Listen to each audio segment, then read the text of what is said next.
Pour Martin, il n'y a absolument aucun doute, c'est ce joli félin qu'il veut ramener à la maison.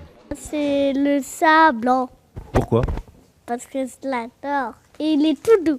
Avec ses deux frères, ils ont déjà un chien, Milou, et un chat, mais maman envisage d'en adopter un de plus ici au refuge. Je suis en train de réfléchir à prendre éventuellement un deuxième chat. Un deuxième chat, je ne le ferai pas parce que je voudrais être sûre de pouvoir assurer au niveau de l'éducation et du temps que je peux lui consacrer. Et voilà, mais je sais que Lucien a déjà craqué pour un deuxième chat. Lucien, t'as pris ta décision, t'aimerais bien un deuxième chat, toi ? Bah oui, parce que je trouve que les chats, ils sont très attachants. Attachant, oui, mais ça demande aussi beaucoup de travail et d'attention. C'est pour ça que ce week-end, le refuge ouvre ses portes, mais aucune adoption n'a lieu pendant les 2 jours. Les 3 garçons vont donc devoir un petit peu attendre.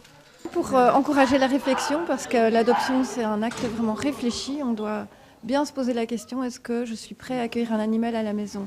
Est-ce que, selon la race ou l'animal que je souhaite avoir à la maison, est-ce que j'ai le temps ? Est-ce que j'ai l'espace ? Est-ce que j'ai l'énergie ? Est-ce que j'ai encore la santé ? Ce refuge est le plus grand de Bruxelles. Près de 3000 chiens et chats y sont abandonnés. Et aussi de plus en plus de rongeurs. Évidemment, ils ne survivent pas seuls dans les rues de Bruxelles.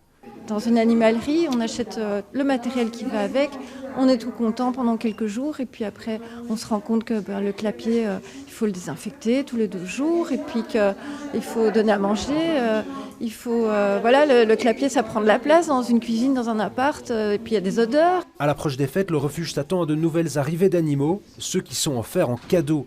Mais ce qui est sûr, c'est que l'un des pensionnaires trouvera une place dans la famille de Sandrine et de ses 3 garçons.